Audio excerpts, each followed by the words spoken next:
Hello, everybody. Welcome to another live session on Wednesday. It's our last Wednesday in March. It's hard to believe that April is already here. I feel like this year is just flying through. If you are new to my channels, I'm Erin. I'm a virtual assistant. I've been a VA since 2012, and I help virtual assistants like you launch successful and thriving businesses. So I've since kind of migrated away from being strictly a VA, and now I also coach other virtual assistants. So much appreciate you joining me today. And if you are joining while we wait for some more audience members to come on in, drop me a comment. Let me know where you're watching from. I love meeting all you guys all over the world, and super happy to say that I have VA students from all over the globe. So it's always fun to see where you guys are dialing in from, whether it's stateside or somewhere fabulous in the world. I see some comments rolling in. I don't have my glasses on yet.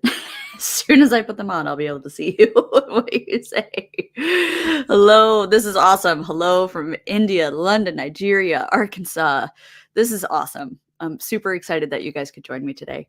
And Argentina. I love Argentina.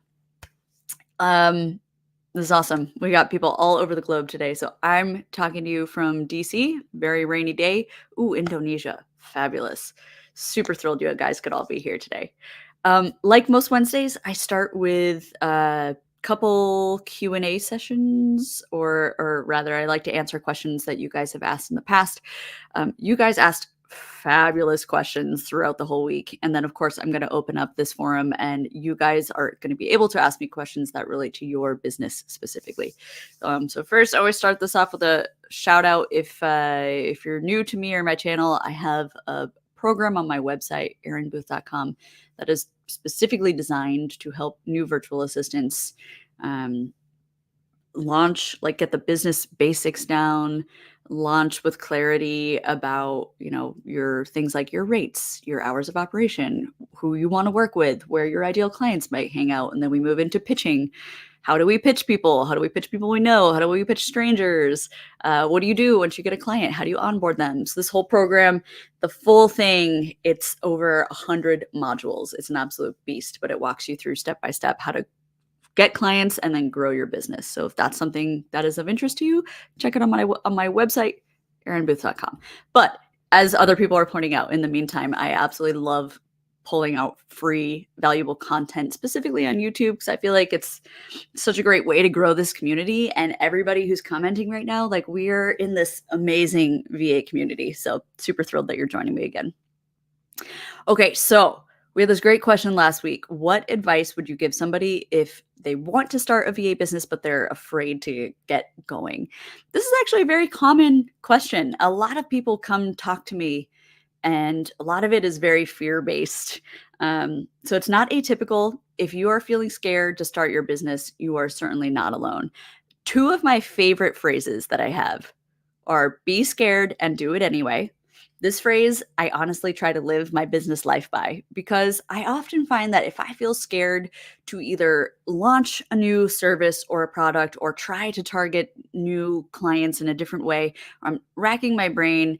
And if I'm feeling scared about something in my business, I know that's not necessarily fear that's talking. It's usually my ego.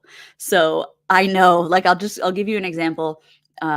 Early April, I have to give a big presentation about my business to other entrepreneurs, and they're going to tear it apart. And I'm terrified, and I volunteered for that. And so I just want you to know that whatever you do for your business, it is normal to feel scared, but I want you to challenge yourself to do it anyway. So to the student who was asking, what do you do if somebody wants to be a VA and they're too scared? It's probably an ego thing. It probably is your ego being like, what if I don't get any clients? What if people don't like the work I'm providing for them? These what ifs, don't let them hold you back. Like, you've really got to push through that fear and just recognize that it might be your ego that's holding you back, not your skills. It might be your ego or the stress or anxiety of what if nobody hires me, or what if. You really won't know until you launch your business and start trying, and you've honestly got to give it your best efforts before you can just say, like, I didn't start my business and all because I was too scared. So my first favorite saying, be scared and do it anyway. My second favorite saying I remind myself of a lot is that time's going to pass anyway. So you might as well put the passing time to the best use possible. The way I interpret this is exactly how I thought about launching my own business. Back in 2012, I was a little on the edge about whether I wanted to launch my own VA business or not. And somebody used this phrase on me and they said, time's going to pass anyway. You're going to wake up 10 years from now and you're either going to be working on the business of your dreams or you're going to be doing another job in an office that you hate. And they were absolutely right. So again, for this fear-based thing, my advice is jump in with all of your efforts, put everything you can into launching your business. You're never going to know if it's going to work until you try. Do not let that fear hold you back. I'm seeing a question come in. Can you charge? Okay, Maria, we'll get to your question soon. This is a great question, and I'm glad we're going to be talking about pricing. Another great question that we had from you guys last week. Do you have to have a portfolio for becoming a VA? Also a very popular question. To that, I say yes and no. And the reason it's yes and no is no, you do not have to have a portfolio in the same way that we think about how graphic designers have portfolios.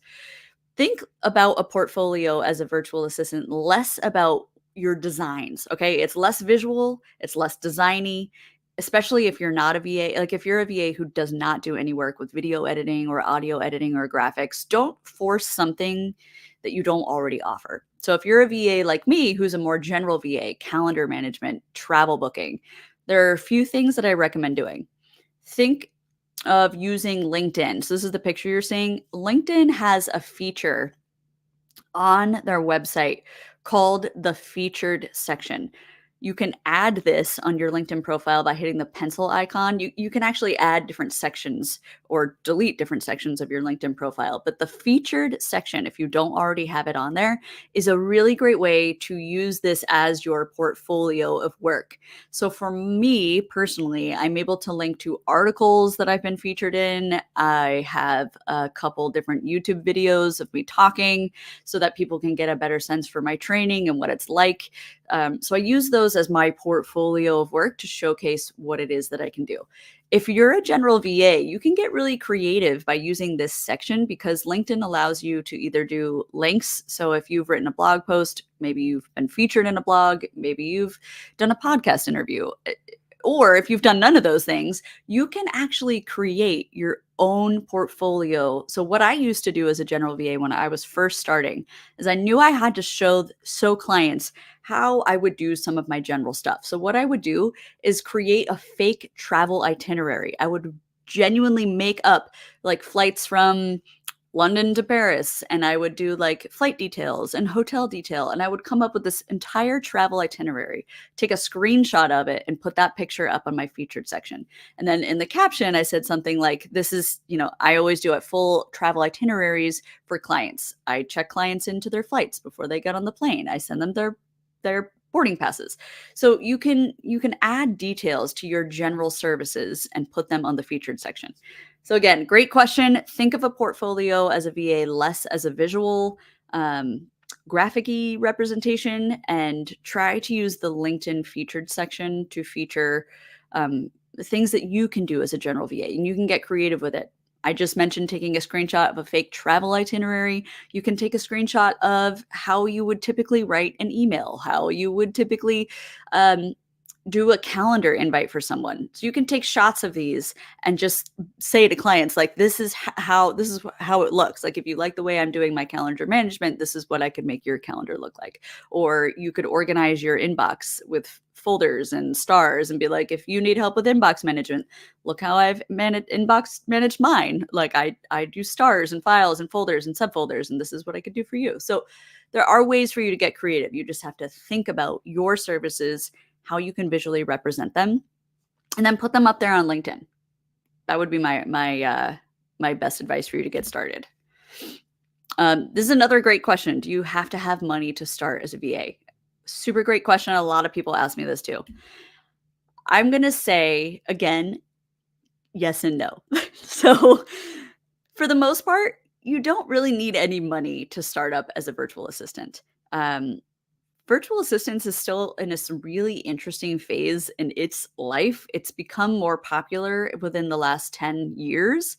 but there is still no formal training. There is no formal education. You don't go to school to be a virtual assistant. You don't need to have certifications. You truly do not need to have any of these things. And while it is nice to do your own learning and it is nice to learn, um, sorry, I got distracted, Maria. This training will live on YouTube, so you can revisit it as often as you need. And thank you for asking if it's going to be replayed. Um, so you truly don't really need any money. You know what I mean? Like we're not a brick and mortar business. We're not a business where you need uh, to be like have an established presence at a building. So the must-haves as far as spending money, like if you don't have internet access, if you don't have a laptop, and it doesn't even need to be the best, most expensive laptop you've ever had. You can truly do this work on $100, $200 laptop or cheaper. If somebody gives you a laptop, you just need to make sure that your laptop has enough battery life or has a plug where it's not just going to die on you, where it at least connects to the internet and where you can access email. And bonuses, so many things as VAs that we use are in the cloud. So we use Dropbox or um, Box or Google Suites to like save and share data. So if you're emailing, you have a laptop, you have a phone where you can text clients if need be or make calls on their behalf. That's the only thing you need. And if you already have a phone, a laptop, and internet, you are genuinely good to go. You do not need to be spending any more money. Most of the tools that I use these days are free. I still love using free tools because it keeps my costs down. The less money I spend on the back end, the more money I get to keep in my bank account. So I am not the type of person who's like, buy all these things. No, I try to keep it as minimum as possible. A couple of things, I put a list for nice to haves, a couple of things that I do usually end up buying for and paying for on my own as a VA are things that I end up using every single day, not only for my clients, but for myself. So I do pay for Canva because I use that for all of my advertising, all of my social media graphics. I use that for graphics to help me with my videos. I do pay for um, a video editor because I make videos all the time. And I do pay for ChatGPT because I find that it works even faster and better when you pay it money. So there are a few tools, but I don't recommend that you buy tools until you try the free trial. Most tools nowadays online have free trials.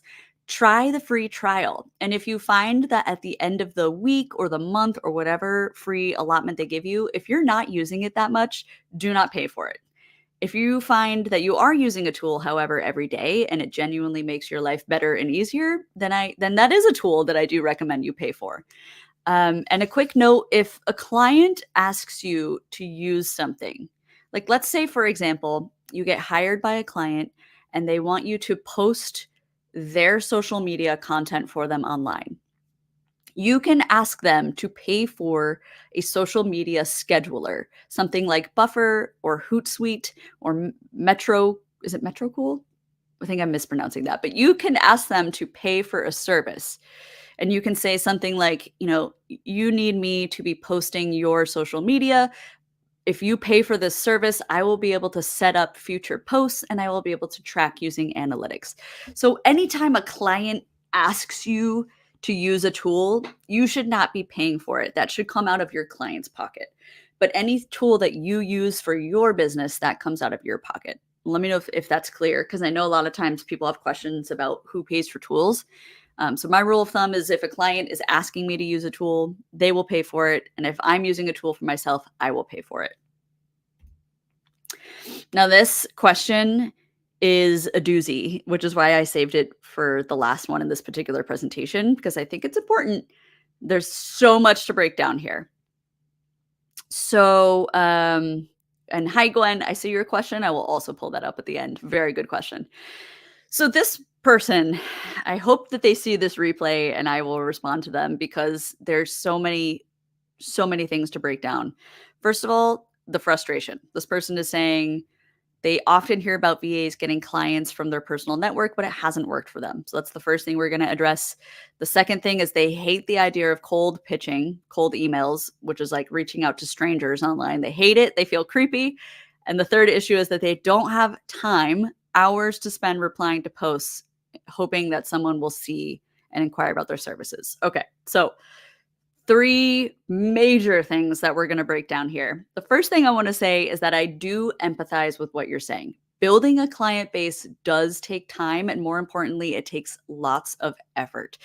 And even though I often still say that your network of family and friends, your like first most immediate network, while it can be helpful, as this person is finding, it can also be limiting, especially because I do get the impression that like if you tell your aunts and uncles or friends about your business one or two times, you don't want to keep pestering them, especially if they don't have a robust network themselves. So I totally get that. So the first thing I usually recommend, if you've told your friends about it, if you've told your family about it, if you are working at a corporate job right now, like let's just say you're working at some kind of job, tell your managers that you have a side hustle. Tell your managers you have a side business, you're growing your VA business. I've had students who've had success by asking their current jobs. Like, for example, I had one student who worked in a nail salon. She said to the woman who owned the salon, I'm starting my own VA business. Can I do your social media? And first, she started to do it for free. She said, give me a month. I'll work while I'm at this job. I'll work on your social media. And if you like what I'm doing and you're seeing growth, maybe you can hire me. It was a very informal thing, but it worked for her because she was able to go through her immediate network. And the nail salon lady did end up hiring her as her social media manager and VA because she did such a great job. So that is one thing that you can do.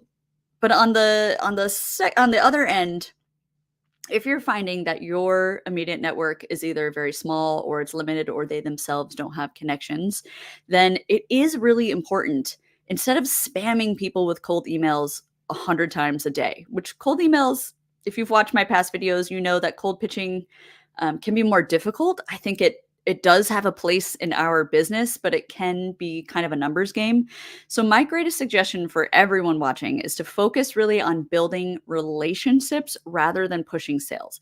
If you think about it, a lot of our internet these days and social media has become less about connecting and it's become more about just selling, selling, selling, which even for myself can be frustrating when you go onto Facebook or Twitter or YouTube and you just want to like learn something or meet someone or have a fun discussion, and then somebody pops in and they're like, buy my book, buy my course, buy my whatever. You're like, ugh. So I do understand that cold pitching and kind of forcing the sales can feel icky. This tip that I'm offering you does take the longest time because it's more about you building a good relationship and becoming a helpful known resource.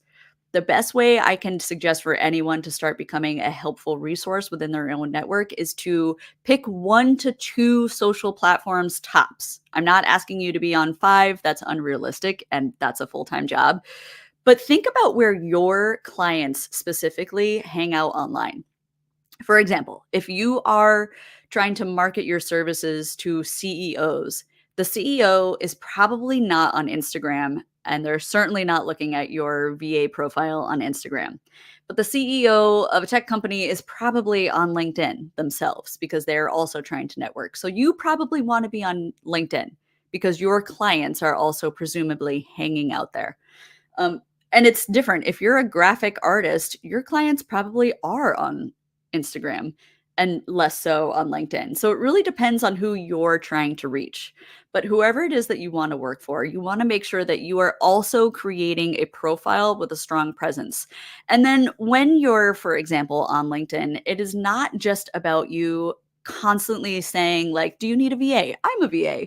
You need to be sharing interesting, it could be links to articles that are relevant to your ideal audience.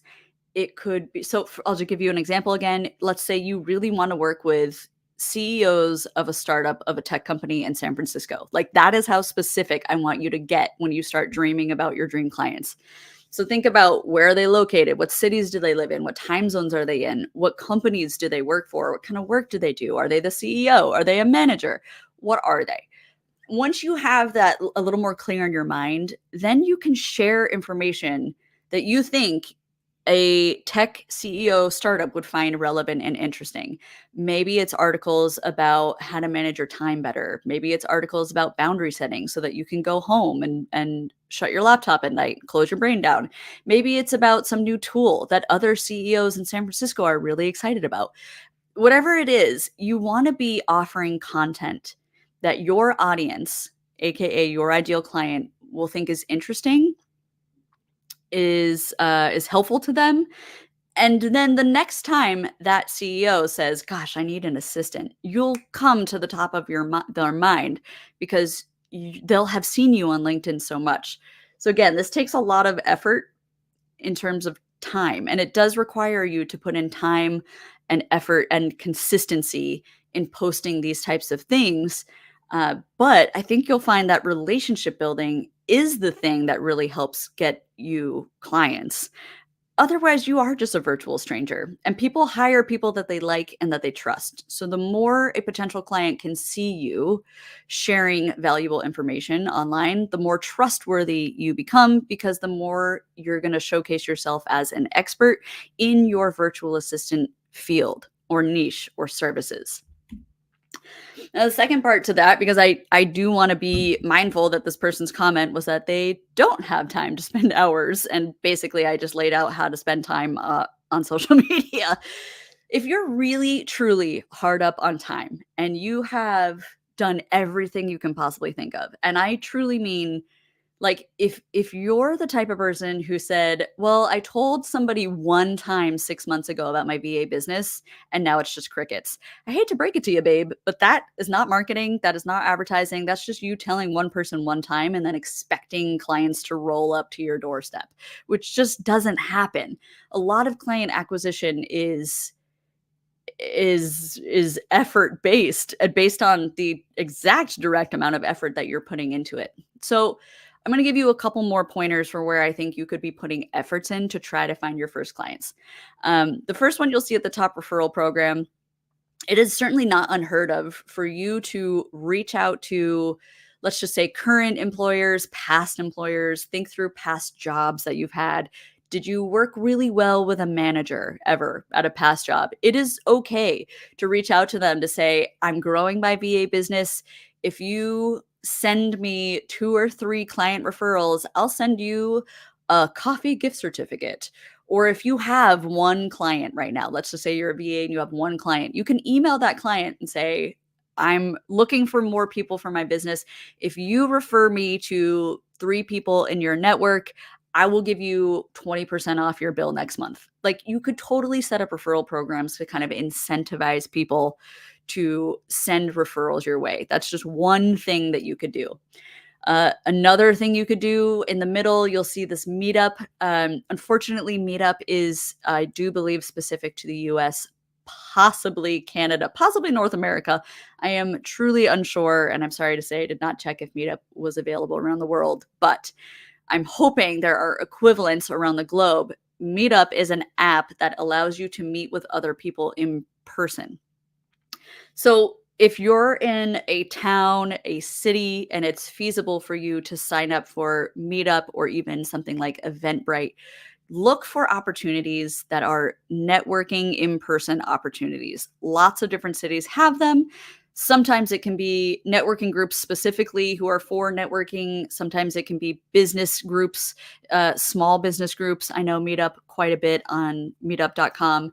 So look for business oriented groups in your local town or city where you can join, because that's often a great place to network as well. And we often think networking is just more about like smoozing and telling people what you do.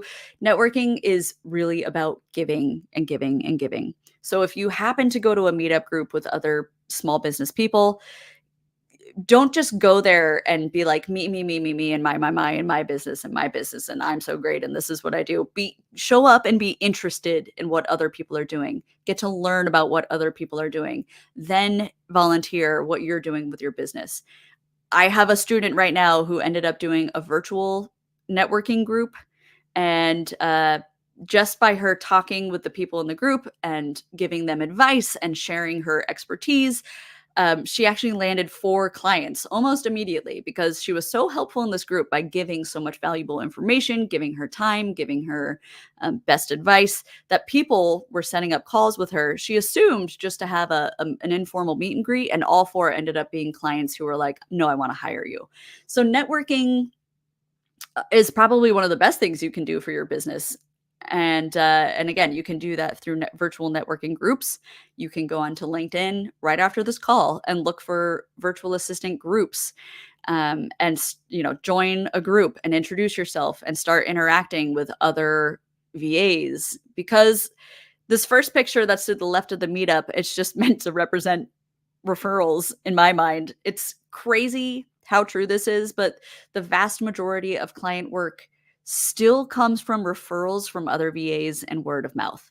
So if you're putting together, this is kind of an all-encompassed effort, but if you're active on social media, if you're actively sharing helpful content that is primed to help and reach your ideal client, if you are interacting with other virtual assistants, getting to know more about their business, volunteering infos about yours, if you're doing virtual coffee chats with other VAs where you're like at the end of a coffee chat, if you guys have a great rapport, you guys are getting along, be like, hey, let's start a referral thing, you and me. If you have clients that you can't or don't want to assist, send them my way and I'll do the same for you.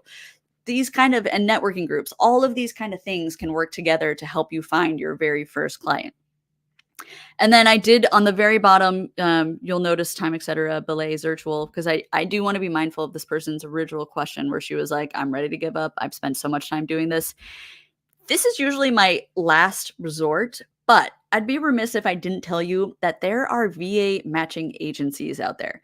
Now, the reason this is kind of hit or miss for me is because although I think it's good if you've tried everything you could possibly try, if you have genuinely, like, I'm talking, you've done coffee chats, you've invited people on Zoom chats, you've talked to potential clients, like you're doing everything you possibly can to connect to a client, and it's been months and months and months, and you're like, I am out of time, I am out of money, I need money now. There are companies like Time, etc., like Belay virtual assistants, like Zirtual, it's like virtual with a Z. These are companies that hire people like you and me. They hire virtual assistants, and then they give them clients. So the pro is that you don't need to market yourself because this company is basically giving you clients.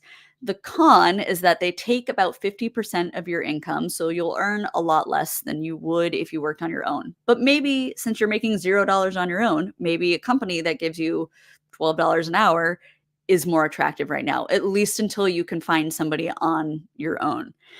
So those are options. Another downside I'll say is that you have to apply to these positions like you would any job. So that entails you filling out an application, often having some sort of basic test to make sure that you could do like the basic understandings of like stuff like how Google works or Excel or how to book a ticket. Like there's usually some kind of entry to make sure that you're at least like computer literate.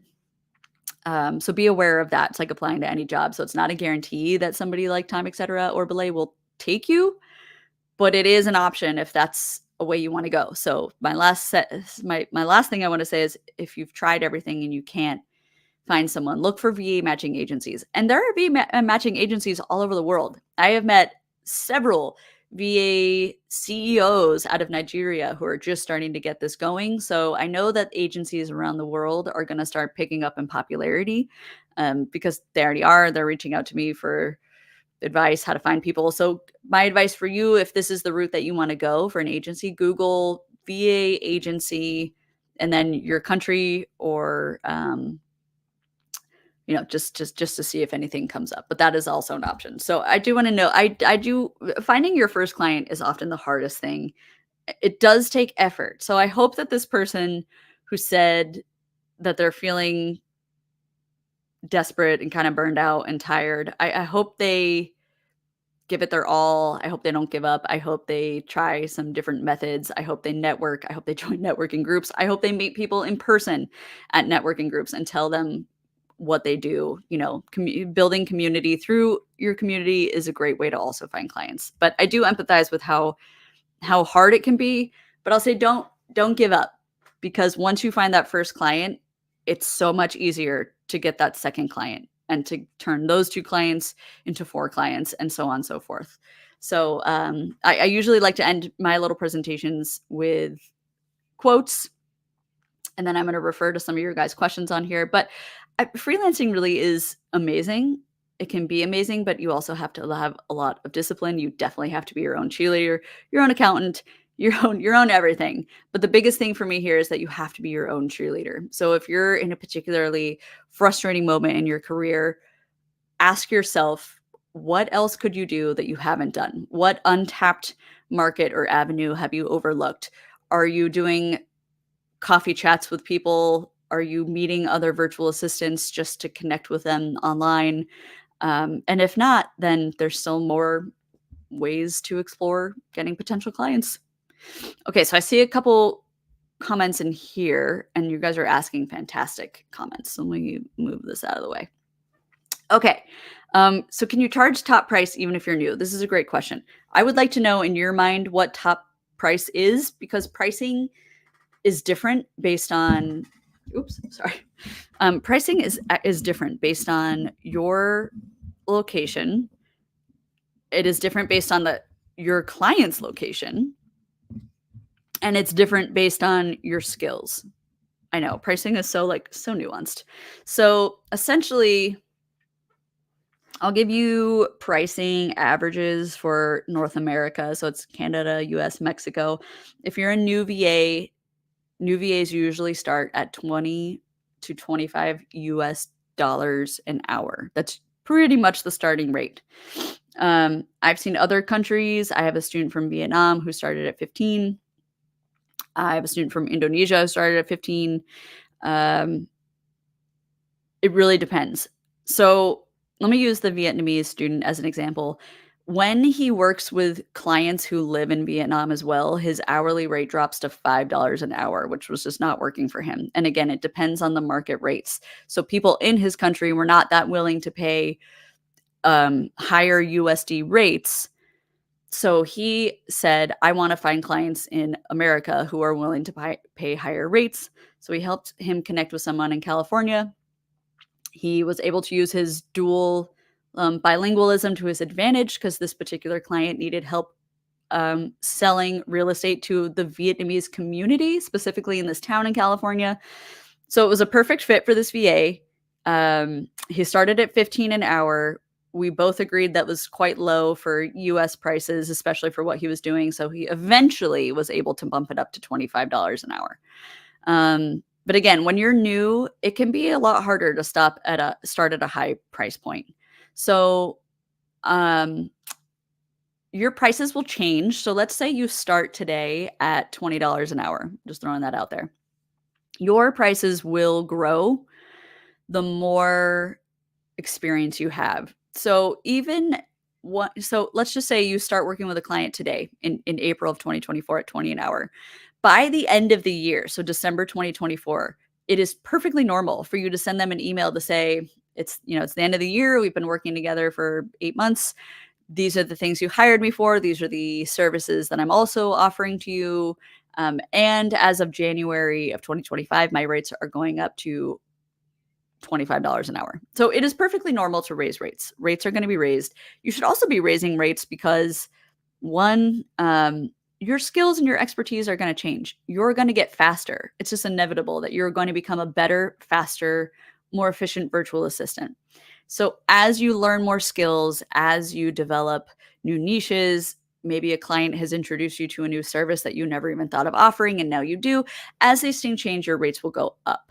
But I will say, again, Maria, I'm curious to know what top price is in your mind. So if you could throw that comment in, that would be helpful. If you don't want to, that's totally okay. But no, it's quite hard to start at the very top of income if you're a very, very new VA. The only exceptions would be if you are, let's just say, doing something super specialized. So let's pretend that right now you have an entire career at an office job as a copy editor. That's like what you've done for 20 years. And now you want to do it as a virtual assistant. Because you have so much experience behind you already, and this is a very niche service that you could be offering, that is the only exception. for how you could potentially offer a higher price point. Can you build a portfolio with those agencies? Sure, you absolutely can. I wouldn't use any, like, let's say you get hired at Time, etc. I wouldn't use a real client example and put it on your LinkedIn, but you can change the names, you can change certain things. But yeah, absolutely. If you're working with one of those agencies, definitely use the work that you're doing and the skills that you're learning, put them up on your LinkedIn featured section, and yeah, use that to your advantage while you're looking for your own independent clients. Absolutely. Okay, so Gwen, great question. The LinkedIn featured section is one of my favorites. Um, yeah, if you are, so I'll just put a caveat. I don't do anything creative in my business. I don't offer creative services anymore. It's just not what I do. So for me, I don't have anything creative to make on Canva. But if you have something that makes sense that could be graphically represented, go for it. I will say something on Canva that I think is interesting that you could also do, and I believe I have a video on my YouTube about this, but it's a video, and if I don't have it, I apologize, and I'll make it, but it should be up there.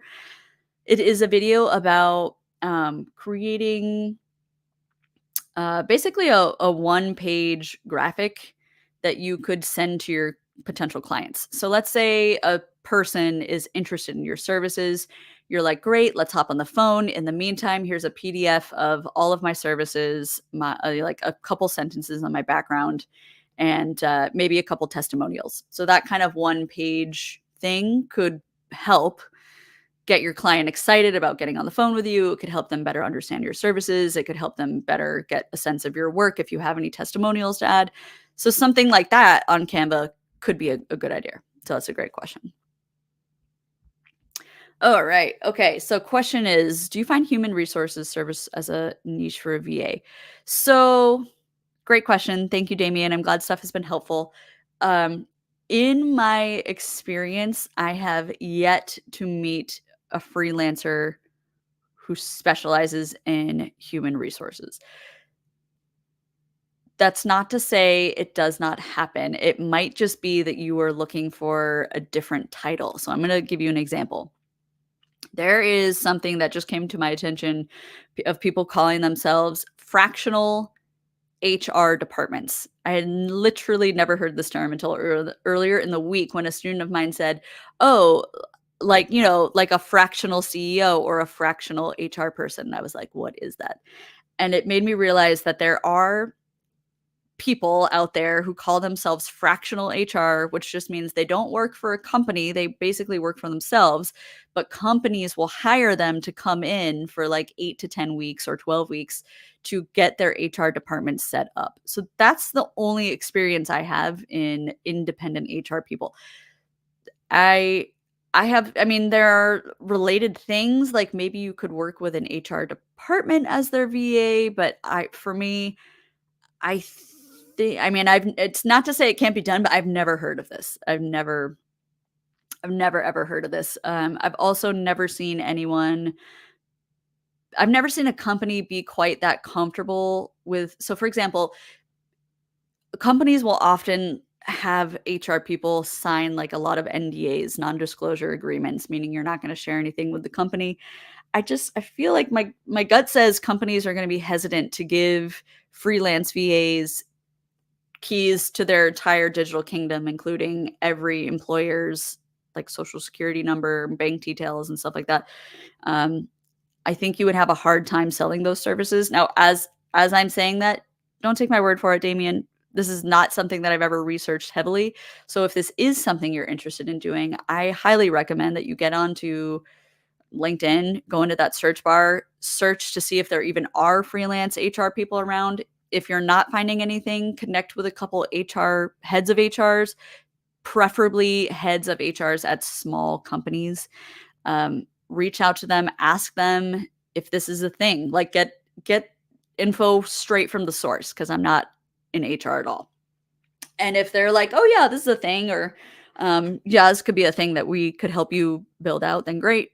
But I think you'll have a better answer if you talk to actually HR people. So my gut says no, but you'll never know until you do the research on your specific niche.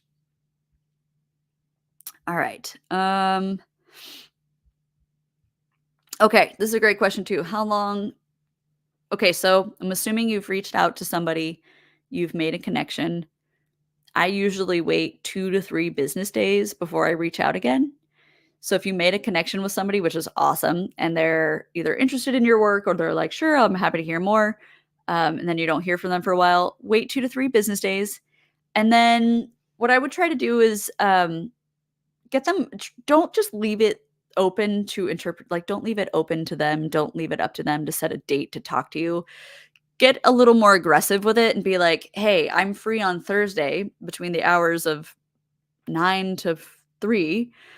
Is there a time that day that works for you where we can talk on the phone about your businesses and maybe how I could help you?" So, um, it does take a little more effort. I would be a little more aggressive.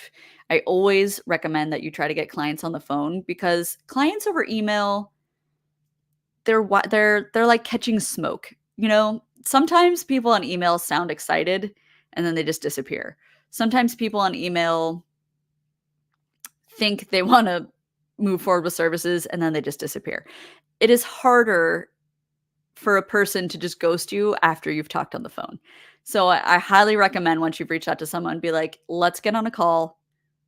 Let's hear more about your business." Make it about them. Don't even make it about yourself. Don't even be like, "I wanna tell you about my business." Be like, "No, I wanna hear about you, your goals, your priorities, and let's see if I fit those goals." People love to talk about themselves. So if you preface it more as like, "Let's talk about you and your needs." It's way more helpful and enticing to clients than, "Let's talk about me, my VA business, and how I can help you." So we're gonna flip the script a little bit. But yeah, generally 2 to 3 days. If you reach out twice, by the way, let's say you've reached out to somebody who's interested in your businesses or your business, you've talked back and forth a little bit, and then they stop responding. If you send them a follow-up like, "Hey, just checking back in," and they don't answer again, do not bother them again. Consider them avoiding you for whatever reason, but it happens, but just I wouldn't there's a fine line between harassing people and trying to get them on the phone, and I have been on the receiving end of somebody harassing me, and it's horrible. So it kinda kills the deal, altogether. Alright, let's see. Been talking to this person for weeks. He says, "Oh, okay, that's promising." Um, mm, I would follow up again and just say, "Hey, in the interest of both of our times, can we," okay, here's actually what I would say. I would write an email back and say, like, "Hope you're well, just checking in. I wanted to see if you had a chance to read the contract. Do you have any questions about the contract that I can answer?" And then I would end it with, can we pick a date? Maybe what is Monday, April 1st? I would just say, "Can we commit to starting work together on April 1st, just for the interest of both of our times?" Adding a little pressure like that can sometimes be helpful, and make sure that the client knows that you're serious about getting started. Okay. What's up, Amberly? Okay, you're a new VA. Welcome to the VA world. Small businesses are great. Haven't gotten a client yet, but you've gotten responses via cold email saying that they haven't gotten busy enough. Oh, that's interesting. I think that's pretty great, actually, that on one hand, they're responding to you and your cold pitches. That means your cold emails are great because most people don't even get responses. So I would like to give you a round of applause. Kudos to you. First, I would keep their emails somewhere on a spreadsheet or, snooze their emails in your inbox, however you want to do it. Keep it simple for yourself. But follow back up with them in a month. So mid to late April, follow up with them again and literally just be like, "Hey, just checking in, seeing if are a little busier," but like keep those people warm. So keep in touch with those people. Maybe if you, I don't know, if you have a newsletter, you can even try to add them to a newsletter and send them helpful you know what? Never mind. Forget I said that. I was like, sending newsletters to potential clients is kind of iffy, so scratch that out. For you specifically, okay, let me pull up this presentation again because I don't know if you saw the full thing, but somebody had just said, that she was having trouble finding clients. So we went through this like little presentation. If you can even do referral programs, so like reach back to those small businesses that said they don't have enough work yet. If you can even say to them like, "That's fair, I'm gonna keep in touch. I'd really love to work with you. But if you have anyone, like if you can refer 2 or 3 people in your network to me as I grow my business, I will give you a discount on our first month of work." Like literally, you could be like, "I'll give you 25% off the first month that you sign with me if you send me a referral." So that could be one option. The second option is you widen your reach and you look for slightly larger businesses. Another option is you could try virtual networking groups. You can try in person networking groups on Meetup. You can try connecting with other VAs. A lot of work comes from other referrals. But it's honestly, it can take time. It can take time to get your first client. So it sounds like you're doing good. Again, cold emails can be difficult, and the fact that you're getting responses is great. So keep in touch with them. Keep doing what you're doing. Keep sending out cold pitches. I have a video, by the way, Amberly, on my YouTube. If you search on my YouTube channel for something, I think it's titled something like "Tailor Your Pitches." That might help you. It goes into details about how to tailor your pitches specifically to the people you're talking to. That might just be enough to get them to jump on it.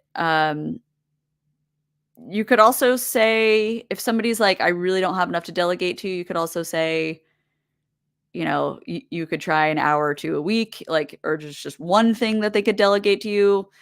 I don't know if that'll work because I do understand when sometimes companies just don't have enough work to justify the cost.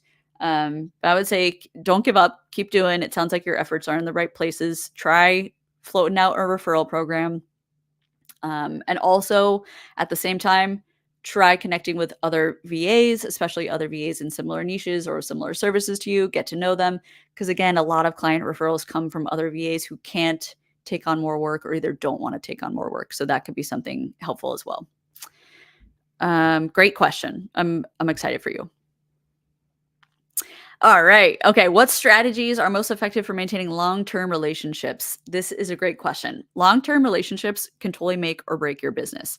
So, my favorite tip is if you have a client or several clients, I highly recommend that you suggest doing a 15-minute weekly call, video call specifically. The thing that helped my business grow the most was starting to do video calls with clients. And I didn't even want to offer that when I first did it because part of me was like, I don't want honestly, I was just feeling lazy. I was like, I don't want to do this. I don't want more efforts. But it single-handedly changed the trajectory of my business because when we work with people in person, your bosses get to know you on a better level. They just do. When you're virtual, it can be really hard to have those small talk conversations that often lead to relationships. So if you are engaging in a 15-10 minute phone call, video call every Monday or every Friday, where you're like, hey, just checking in. How are you doing? How are the kids? Where are you going for vacation? Like, this is what's going on in my life. It's raining today. It's the small talk that can make or break a relationship. And then you go into, here's what we've worked on this week. Here's what tasks are still pending. What do you have coming down the pipeline for next week? What does your week look like? What can we jumpstart on? I just find that those kind of phone calls really make a difference in terms of long-term client relationships. The other thing you can do to really ensure that you have a long-term relationship going on is send them annual gifts. I send all my clients Christmas gifts and they're inexpensive. I'm not trying to break the bank, but I send all my clients candles every year from Amazon. So it's a very small effort on my part, but they love getting, sometimes I send them plants. Like they love to get these gifts from me. I will send them funny memes and text messages on their birthdays. So sometimes it's the little things. It's remembering birthdays or kids' birthdays or anniversary dates or little gifts. Or if you sign a new client, send them a thank you card. If you've signed a new client next week, send them a card, send them a candle, send them something where you're just like, thanks so much for trusting me. I'm so excited to work with you. People love these kind of personal touches, and it's the thing that can really differentiate your business. And I just find that the more personalized you can make your services to your clients, the more likely they are to stick around for the long term. And if you're like a little on the fence about that, consider a VA who doesn't ever talk to them on the phone, has no personal relationship with them versus you, where you've established a personal rapport. You guys are doing small chat, you're talking about families, you're sending little gifts. If the client had to drop one of you two, they're probably going to drop the person that they have no relationship with. This is just my 2 cents. Those are just a couple ways to make sure that your relationship is strong and could last for the long haul. Okay. All right. Let's see. Sorry, I'll get to that. Okay, I didn't mean to skip this. Michelle, I unfortunately cannot tell you how to get started because there's just not enough time. Like I need like 20 hours to tell you how to get started. Um, there are so many more questions I have to ask you to even help you know how to get started. So I would say just in general, my first tip would be go onto YouTube, watch a bunch of different people, not just my own, but watch lots of different virtual assistants videos on a day in the life or their first month as a VA or what it's like to work as a VA. Get a sense for the kind of services they do. I mean, I have a whole program, Michelle, on my website, erinbooth.com, that literally teaches you how to set up, start, and grow your business. But it's a 12-week program. It's very hard for me to put into just like a 10-second soundbite how you should get started. Because for everyone watching, I just want to say being a virtual assistant is not just being a doer. It's not just being an assistant. When you start this business, you are literally starting a new business. So you have to be mindful of things like your income, your expenses, your taxes, your health insurance, marketing, accounting. It's like everything every business does, you're doing it yourself.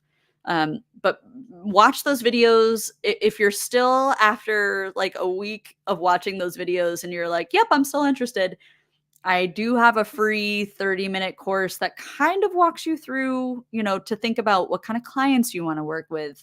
How do you figure out what services you want to offer? So that free 30-minute intro mini course is right on my YouTube. Watch that video. It's going to help you at least start to plan out the bare basics of your business, your services, your rates. Who do you want to work with? How do you potentially find them? So I would start there. Okay, I have a client that told me working for blah, blah. Wait, I have a client that told me working for a month because he did not open a business bank account and he wants to get organized. I think, Maria, I'm so sorry. I think I don't understand the question. So your client doesn't want to pay you because they don't have a business bank account?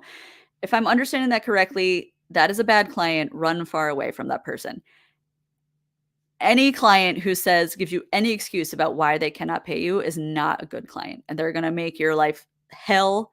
It's going to be so hard to actually get paid from them. I'm sorry that you're dealing with this. I would love to hear more details if you have the time to include more details.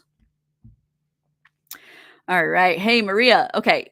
You're having the same experience when you find a potential client after a call. As soon as you send the contract. Yeah. Okay. I totally understand. So you could try a consultation where you get paid. You could absolutely try that. From experience, my spouse actually does that and found that her consultation calls, because she's also a freelancer in a different field. She started paid consultation calls and her consultations dropped to 0. It turns out very few people are willing to pay for something that they may or not move forward with.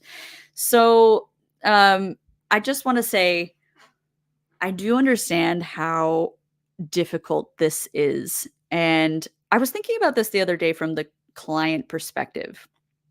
So I have actually done this myself, and I'll tell you what my mindset was. I had somebody reach out to me to pitch me for doing my YouTube thumbnails and SEO. I have a lot of people that pitch me for that, but there was one particular cold email that really stood out to me, and he sent me a video example, and it was really good. And I thought, okay, like I like this person's work. Maybe I talk to them. So I was interested. We talked together. He sent me his rates, and I said, thank you. He was all ready to get the contract signed and go. And unfortunately, it went nowhere. And I know how frustrating this is because you're in that same position. I've been in this position, and now he was in that position, but I was doing it to him. So what made me not pull the trigger? Money.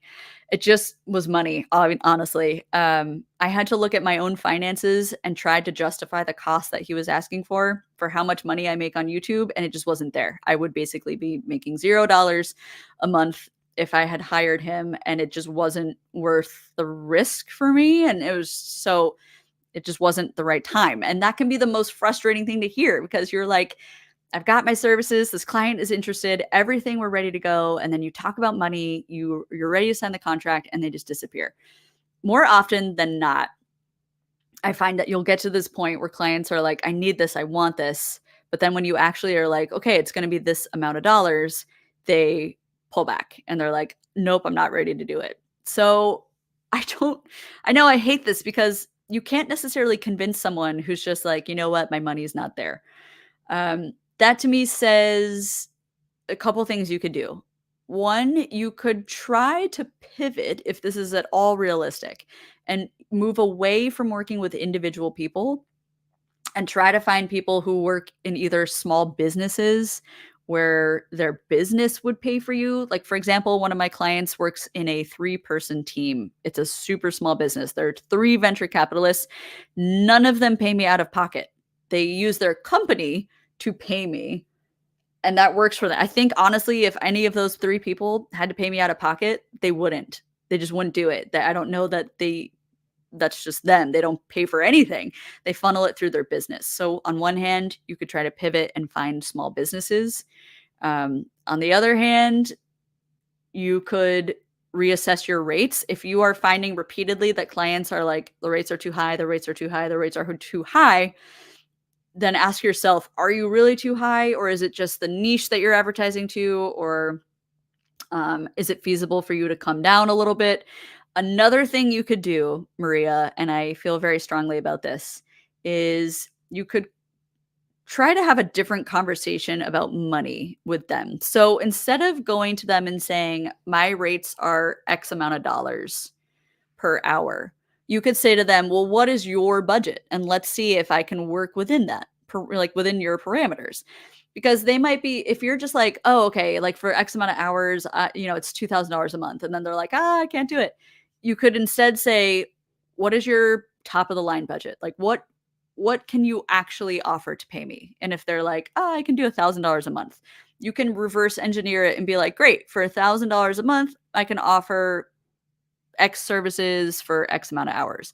See if there's a way that the two of you can come to a happy medium where you feel valued, where you're offering maybe a fewer number of hours, or maybe there's a service that you get rid of if it was some kind of specialized service. So that might be what I do. In fact, if you wanted to try after this call, going back to the clients who have recently ghosted you and just say, you and I were talking last, we were excited to work together. Would love to pick this conversation back up again. Can you tell me what budget you're working with this month? And let's see if I can work within those confines. That might be a good strategy for you too, to kind of reverse engineer your way into their lives. But I'm curious if you're also able to simultaneously pivot to see if there are any small or medium-sized companies that you might be able to pitch your services to as well.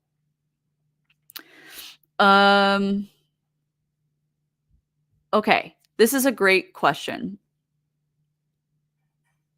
How do you answer a DM asking, what are your rates? Almost the same thing, actually. So great question, Lydia. There are 2 ways that you could go about doing this.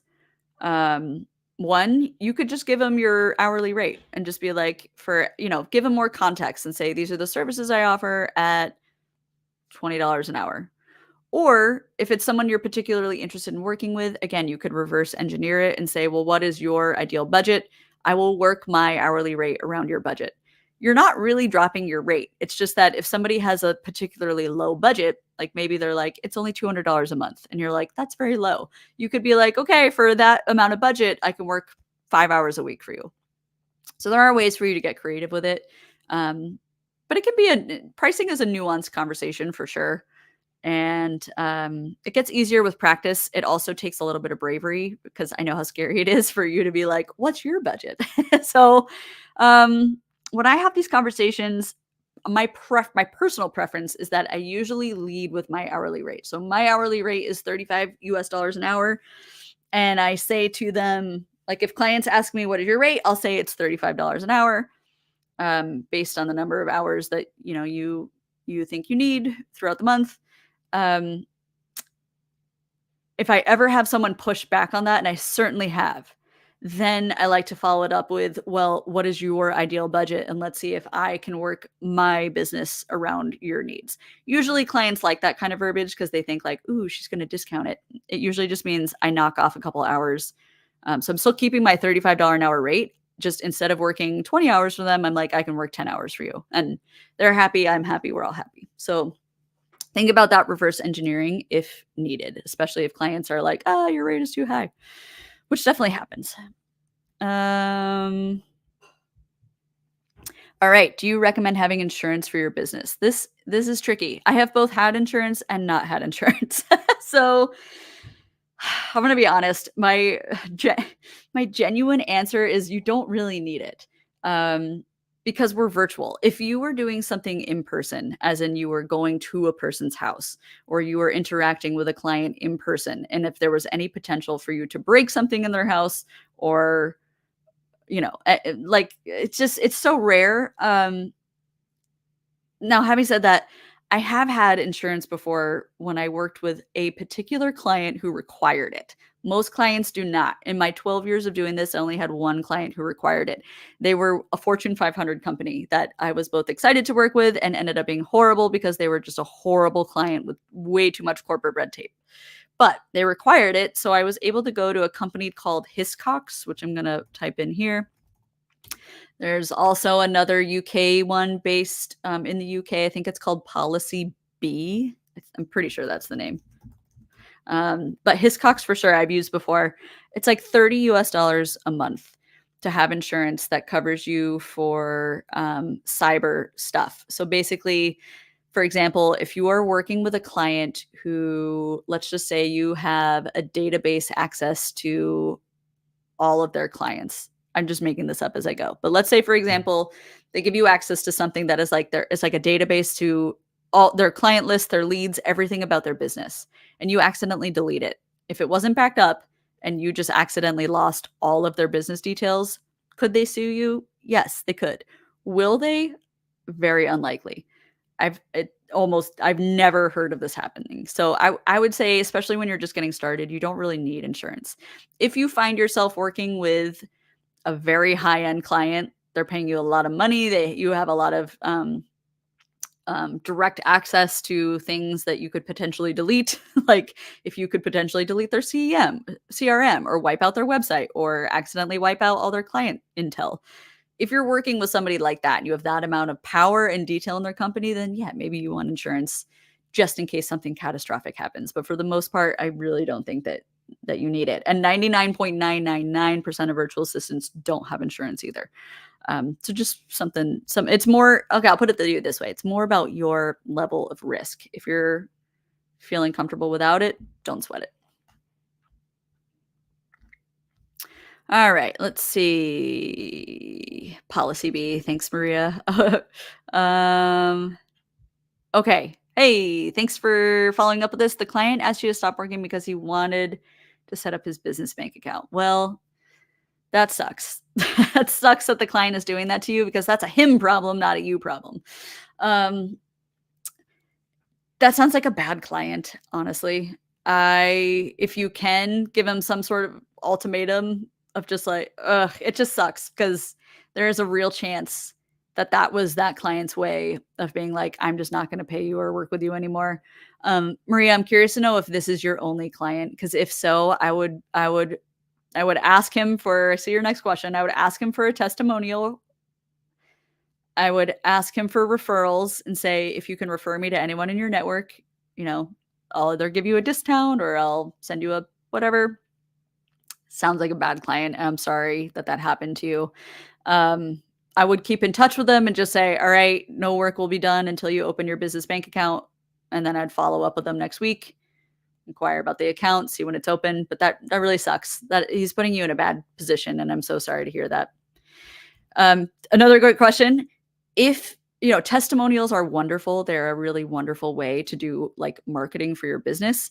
You can put them on your LinkedIn profile. You can put them on your website. Just ask them. Most clients are perfectly comfortable with this. So there is a right and a wrong way to ask for testimonials. Usually if you just reach out to someone and you're like, I need a testimonial, they'll be like, well, what do I even say about this VA? Like it's very hard. So what I do is I write a little script. I basically write the testimonial that I want my client to use. And I'll be like, hey client, I'm looking for testimonials for my website. I've written, some key features that I think that you could incorporate into your testimonial. So I usually send them a script where it's just like, here are the skills and services I want you to include.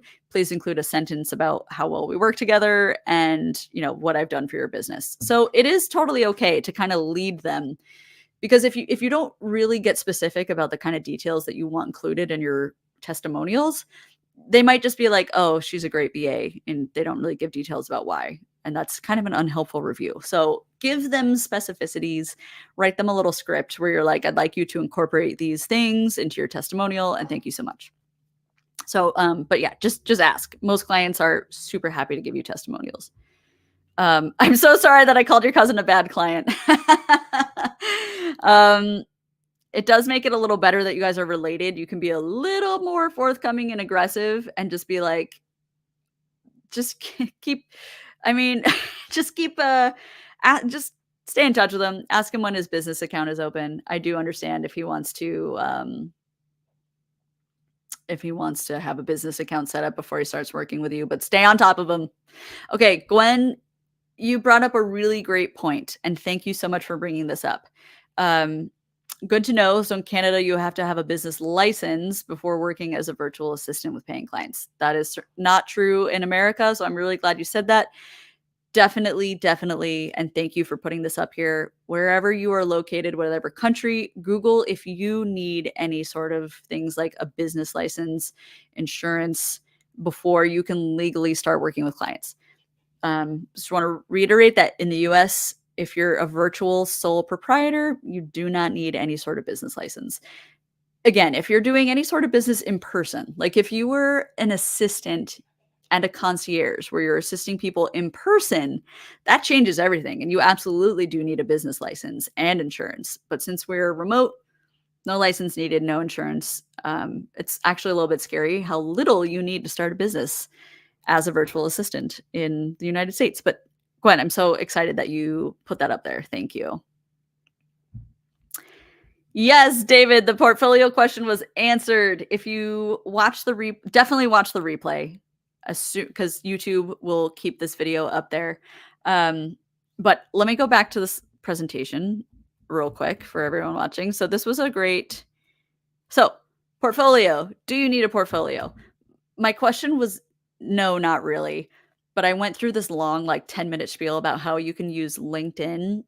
There's a featured section that you can add links to, you can add graphics to. So David, I highly recommend that as soon as this video is done, you go back to the video and you watch that section, because I went through what you could do as a general VA. Think of a portfolio less as graphics, not design, not graphics, not pretty. It's more of a representation of your services, what you could do, what your calendars look like when you make invitations, what do your travel itineraries look like when you make those for clients. You can take screenshots of those. You can get really creative with this type of stuff that you put as your portfolio. So think of your portfolio as just a collection of your work, what you do. But definitely go back and watch that video, because we went a little more in depth into it.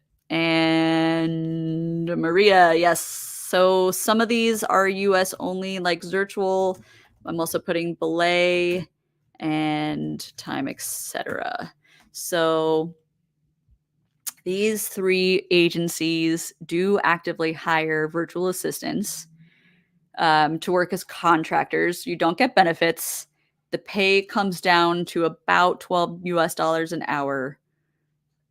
You do have to apply for these agencies as though you were applying for a job, but these are just 3 that I'm coming up with. You can also Google VA matching agency plus your country, and you'll usually find some local agencies to pop up as well. So just, yeah. Okay. This is a great question as well. Will overseas clients hire new virtual assistants? Yes, definitely. So, a lot of US people that I know prefer to hire overseas assistants. Usually it's for monetary reasons, and they'll be like, well, I've met some US assistants who are like $50 to $100 an hour, and that's quite high. And I totally get where clients are like, I cannot afford that rate. So they tend to look overseas. So, yes, people definitely hire overseas. Which is more important? That's a good question. So, you don't really need certificate. Let me tell you something. If you take a course for something for virtual assistants, do it for yourself. Do it for your own training. Do it to make your skills sharper and better. Don't just do it for the certificate, because although it can look nice if you put a certificate, let's say on your LinkedIn or your website, where you're like, I have a certificate in training for the most, VA specific skills.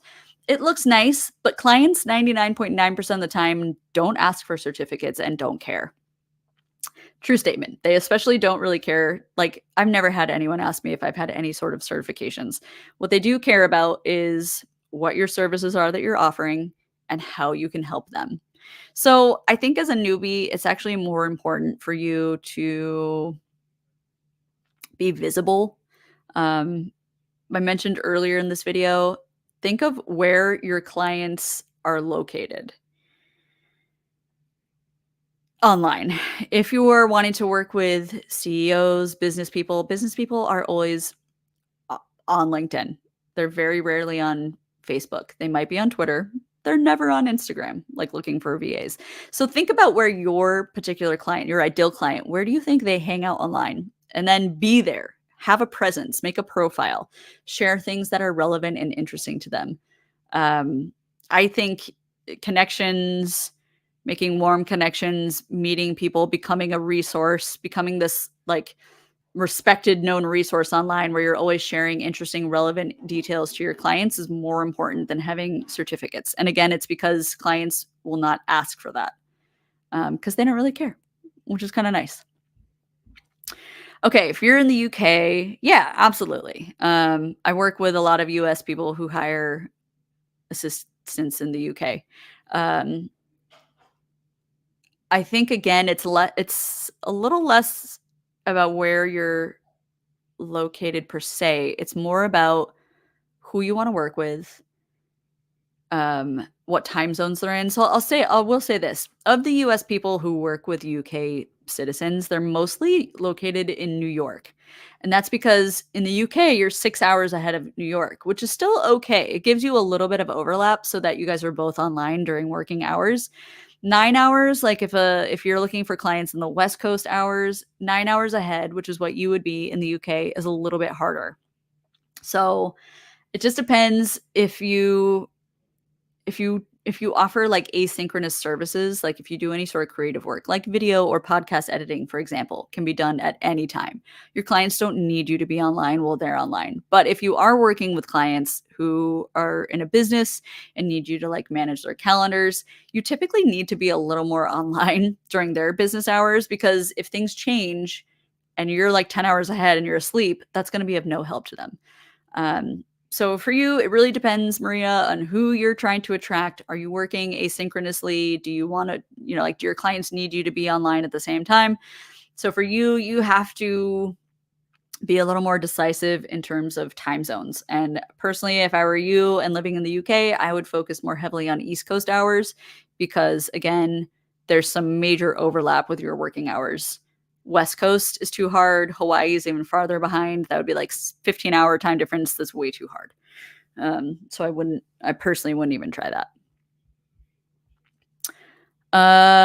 Oh, I'm sorry. You had a second part of your question. Do you advise charging up front? That's totally up to you. Totally your call. As a VA, you're a business owner. You get to decide when to charge, how you want to get paid. I'm not even gonna tell you what most people, I don't know what most people do. I'll tell you what I do.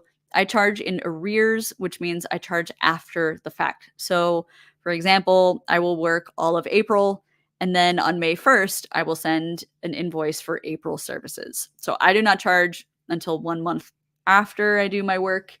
Um, the only time I've ever considered charging upfront is if I'm doing creative work. So I mentioned I don't do this anymore, but years ago I used to do video editing for clients, and there were way too many clients that I would edit all their videos, I would give them the final product, and then they would just ghost me and not pay me. And I learned real quick that if you're doing any sort of creative work where you're handing over creative assets like graphics, audio clips, video clips, um, then definitely charge maybe 50% upfront.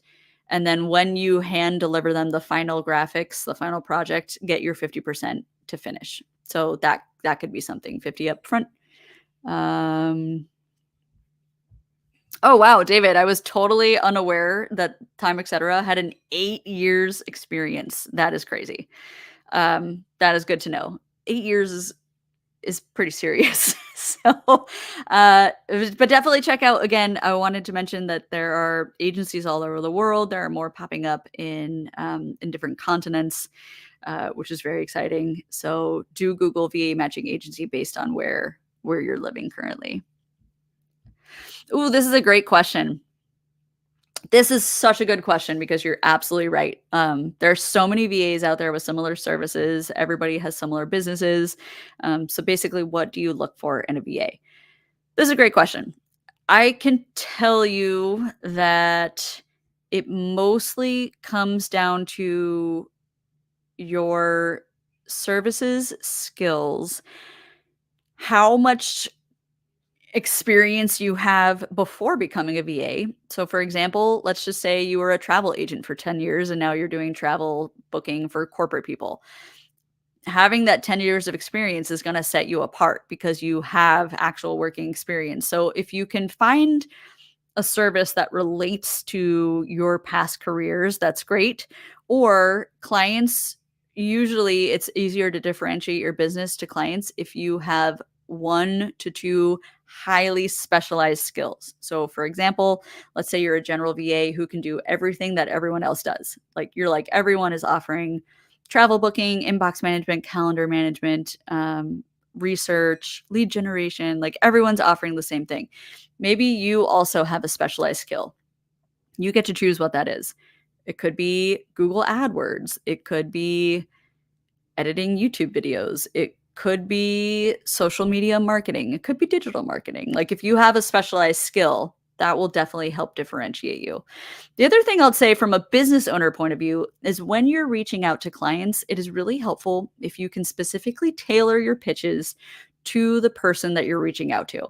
So, the most inefficient way to email people and potential clients is just to send 10 people the same email. They're going to know right off the bat that this is just a generic email, that you didn't research the person.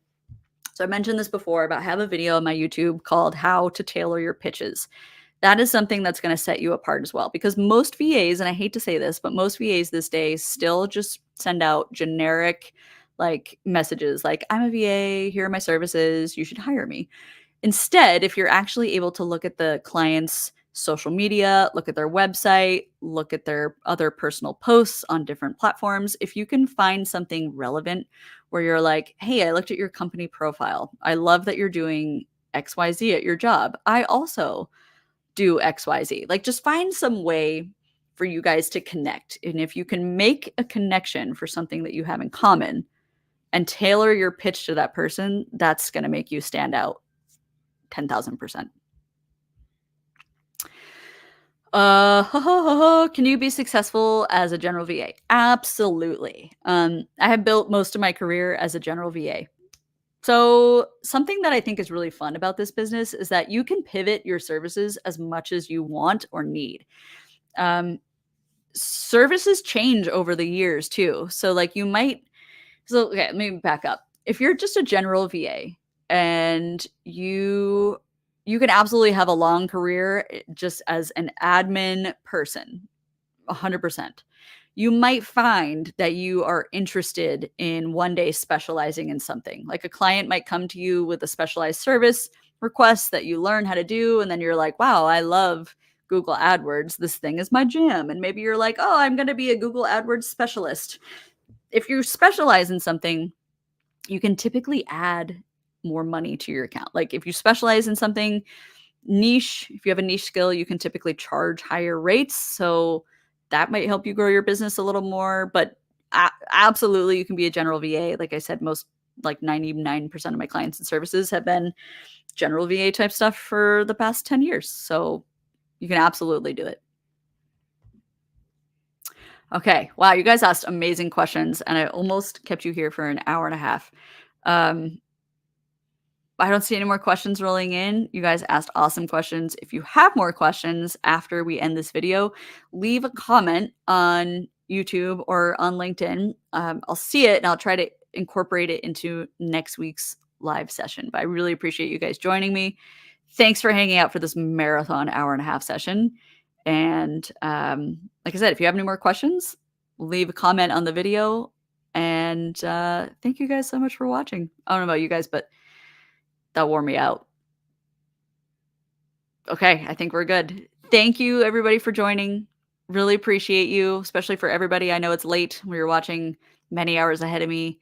So thank you so much. Much appreciated. And I will see you guys next week.